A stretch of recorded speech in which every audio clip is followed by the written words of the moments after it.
Stage पर जलवा अफरोज माहिर इकबालियात प्रोफेसर काजी उबैदुर्रहमान हाशमी साहब, मशहूर दानिश्वर डॉक्टर ख्वाजा इफ्तिखार साहब, बज़्म मैकश के सदर और सरपरस्त सैयद अजमल अली शाह कादरी नियाजी साहब, बज़्म मैकश की जनरल सेक्रेटरी डॉक्टर नसरीन बेगम साहिबा, मशहूर फिक्शन निगार और माहिर लिसानियात डॉक्टर नईमा जाफरी पाशा साहिबा और दीगर ख़वातीन व हज़रात। सबसे पहले मैं बज़्म मैकश आगरा के सदर व सरपरस्त सैयद अजमल अली शाह कादरी नियाजी और दीगर कारकुनान व ओहदेदारान को तहे दिल से मुबारकबाद पेश करता हूँ कि आप हजरात ने हजरत सैयद अली शाह मैकश अकबराबादी की याद में बहुत ही खूबसूरत बज़्म आरास्ता किया और नक़्द इक़बाल और तसव्वुफ़ के उन्वान से सेमिनार का इनेकाद किया, और आप हजरात इसके लिए भी मुबारकबाद के मुस्तहिक़ हैं कि अहद हाजिर के मुमताज़ स्कॉलर डॉक्टर ख्वाजा मोहम्मद इफ्तिखार को इस साल का मैकश अवार्ड दिया जा रहा है। यह इक़दाम लायक तहसीन और काबिल सताइश है।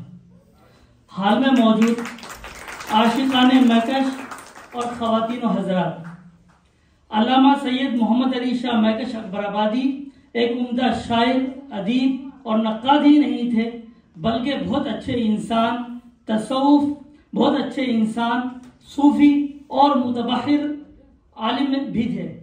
नक़्द इक़बाल, मसाइल तसव्वुफ़, हरफ़े तमन्ना, मैकदा, नग़मा और इस्लाम, शिर्क व तौहीद, हज़रत गौसुल आज़म और मसाइल तसव्वुफ़ आपके इल्मी और अदबी कारनामे हैं।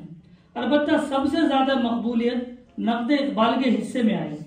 इक़बालियात की तफ़हीम और बतौर ख़ास नज़रियात इक़बाल की तफ़हीम में नक़्द इक़बाल कलीदी हैसियत की हामिल है। अल्लामा इक़बाल की शायरी और अफ़कार और नज़रियात को समझने के लिए मग़रिबी और मशरिक़ी दोनों तरह के उलूम दरकार हैं। एक तरफ जहाँ अरस्तु, अफलातून, नीत्शे, दांते, गोएटे, बरगसा वगैरह मग़रिबी फ़लासफ़ा को जानना ज़रूरी है, वहीं रूमी से लेकर दिगर इस्लामी मुफ़क्किरीन के अफ़कार पर भी निगाह ज़रूरी है। इस्लामी उलूम पर जहाँ दस्तरस ज़रूरी है, तो वहीं फ़लसफ़ा वेदांत और दिगर हिंदुस्तानी फ़लासफ़ा का इल्म भी लाजिम है। इक़बाल के फ़िक्री सरचश्मों की बात करें तो बुनियादी तौर पर 3 हिस्सों में तकसीम कर सकते हैं: मुस्लिम हुक्मा, सूफिया और मुफ़क्किरीन, फ़लसफ़ा वेदांत से ताल्लुक़ रखने वाले ऋषि मुनि और फ़लासफ़ा, और मग़रिबी और यूरोपी मुफ़क्किरीन। अल्लामा मैकश अकबराबादी मुतबहिर आलिम दीन थे। तसव्वुफ़ और शरअ के मसाइल के साथ साथ मशरिकी और मग़रिबी फ़लसफ़ों पर भी गहरी निगाह थी। इसका जीता जागता सबूत नक़्द इक़बाल है। नक़्द इक़बाल में मैकश ने जिस अंदाज से इक़बाल के अफ़कार और नज़रियात की तौज़ीह की है और तज़ाज़ात के मुअम्मा को हल किया है, उनके तबहुर इल्मी की बहुत बड़ी दलील है। नक़्द इक़बाल तकरीबन 306 सफ़हात पर मुश्तमिल किताब है। इस पर 2 दीबाचे दर्ज हैं, तबे अव्वल और तबे सानी। इससे मालूम होता है कि पहली इशाअत के बाद एक बार और नजर सानी करके दूसरी मरतबा फिर किताब शाये करवाई है। इसमें तमहीद और ज़मीमा के अलावा 36 उन्वानात हैं।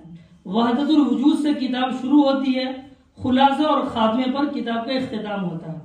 दीबाचे तबे सानी में अल्लामा मैकश अकबराबादी ने इस किताब की तसनीफ का मकसद बताते हुए लिखा है, इक़्तिबास शुरू। इस तसनीफ का मौजू अल्लामा इक़बाल का फ़लसफ़ा खुदी या श्री शंकर और हज़रत इब्न अरबी वगैरह के नज़रियात नहीं है, बल्कि अल्लामा इक़बाल की उन तनक़ीदों को परखना मकसूद है जो उन मुख्तलिफ नज़रियात पर की गई हैं, और अल्लामा के ख्याल में जो तज़ाद पाया जाता है उसको समझना है। इसी तरह अल्लामा की उस ख्वाहिश की तकमील में कि इस्लामी तसव्वुफ़ में गैर इस्लामी अनासिर की तलाश की जानी चाहिए, उन गैर इस्लामी अनासिर की तलाश करना भी इस तसनीफ का मकसद है। मज़कूरा बाला इक़्तिबास से अल्लामा मैकश अकबराबादी का मकसद तसनीफ वाज़ेह हो जाता है, और यकीनन इस मकसद में 100% कामयाब भी हुए। मैकश अकबराबादी ने इस किताब में जहाँ अल्लामा इक़बाल के कुछ मुतज़ाद नज़रियों की तौज़ीह व तशरीह की है, वहीं उन नज़रियात में तताबुक व तवाफ़ुक़ की भी कोशिश की है। इस किताब में मैकश ने यूरोपी मुफ़क्किरीन से लेकर हिंदुस्तानी फ़लासफ़ा तक के नज़रियात को समझाने के साथ साथ मसाइल तसव्वुफ को भी शामिल किया है।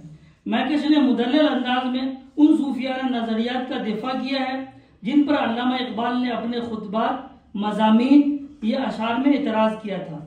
मैकश ने मुदल्लल अंदाज में समझाया है और जवाब दिया है कि इस्लामी तसव्वुफ में जिस वहदतुल वजूद का जिक्र है वो तर्क दुनिया और नफ़ी खुद की तायीद नहीं करता। यह मुतअद्दिद सूफिया की ज़िंदगी की मिसाल देकर भी समझाने की कोशिश की है कि वो समाज से भी जुड़े हुए थे और खिदमत खल्क का फरीज़ा भी अंजाम दे रहे थे। इसके अलावा इब्न अरबी के नज़रियात की वजाहत करने के साथ नौ फलातूनियत, शंकर के वेदांत और बुद्ध मत के नज़रियात का तकाबुल भी पेश किया। नौ फलातूनियत, शंकर का वेदांत और इब्न अरबी का नज़रिया वजूद ये खास मरकज में है। उन्हीं के ज़िम्न में बुद्ध मत और दीगर नज़रियात की तरदीद व तायीद और तौज़ीह शामिल है। नज़रिया वजूद और शुहूद को भी तफसील से बयान किया है और इस ज़िम्न में मुजद्दिद अल-फ़सानी वगैरह के नज़रियात को समझाया है। मैकश का उसलूब दिलकश, सादा और सलीस है। वो इस कदर पेचीदा मौजू पर भी तसलसल से बिला झिझक लिखते चले जाते हैं। ये किताब शायरी और नस्र दोनों से मुताल्लिक है। जगह जगह खूबसूरत तराकीब, इस्तिआरात और तशबीहात देखने को मिलती है। तनकीद जहाँ भी करते हैं पासे अदब मलहूज़ होता है। गुफ्तगू हर जगह मुदल्लल, मंतकी और संजीदा होती है। इस कदर फैले हुए मौजू पर भी बहस के बावजूद उन्होंने इख्तिसार और जामियत को हाथ से जाने नहीं दिया। इससे अंदाज़ा लगाया जा सकता है कि अल्लामा मैकश अकबराबादी की शख्सियत किस तरह पुरवकार और संजीदा है। आपकी दीगर तसानीफ में भी यही मतानत व संजीदगी देखने को मिलती है। एक बार फिर मैं बज़्म मैकश के सदर और जुमला अराकीन की मुबारकबाद पेश करता हूँ। और आज जब प्रोफेसर नसरीन साहिबा जब नाम गिना रही थी कि ये अवार्ड जो लोग हासिल कर चुके हैं, तो मैं परेशान था कि वाहिद शायद ये ऐसा इदारा है कि इसमें 90% ऐसे नाम हैं जो किसी और इदारे के हिस्से में नहीं आए। उनमें से किसी एक नाम को भी कोई अवार्ड दे दे तो उस इदारे के लिए बहुत बड़े एजाज की बात है। ये 28 नाम और ये जो 29वां नाम है, मेरे ख्याल से ये भी उसी की एक कड़ी है और मैं मुबारकबाद देता हूँ इसके लिए। यकीनन ये अवार्ड एक मुस्तहिक शख्स को दिया गया है। बहुत मुबारकबाद, बहुत शुक्रिया।